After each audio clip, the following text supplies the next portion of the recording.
Apat naman ang sugatan matapos mahulog sa bangin ang sinasakyang shuttle bus sa Morong, Bataan.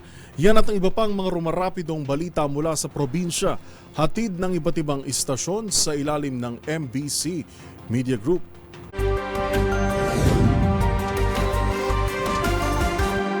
Apat na pasahero ang sugatan matapos mahulog ang sinasakyan nilang shuttle bus sa isang matarik na bangin sa kahabaan nito ng Corridor Road, Barangay Mabayo, Morong, Bataan, bandang alas 8 ng umaga kahapon.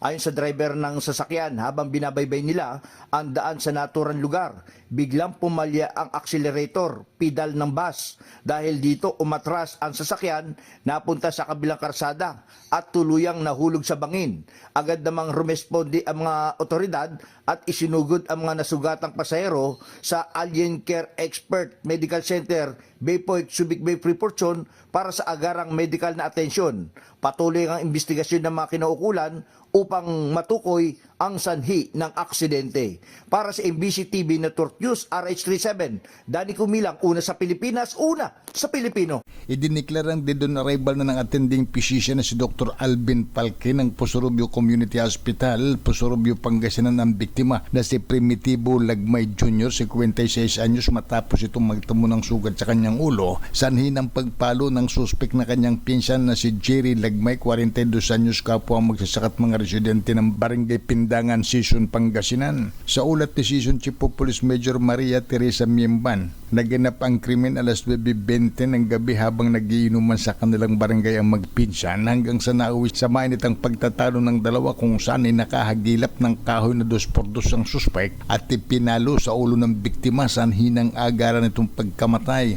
Agad ding naaresto ang suspek na ngayon nasa likod ng rihas na bakal ng Sison Police Station at naharap sa kaukulang kaso. Para sa MBC TV Network News, ito si Freddy Pajardo, RH38, una sa Pilipinas, una sa Pilipino.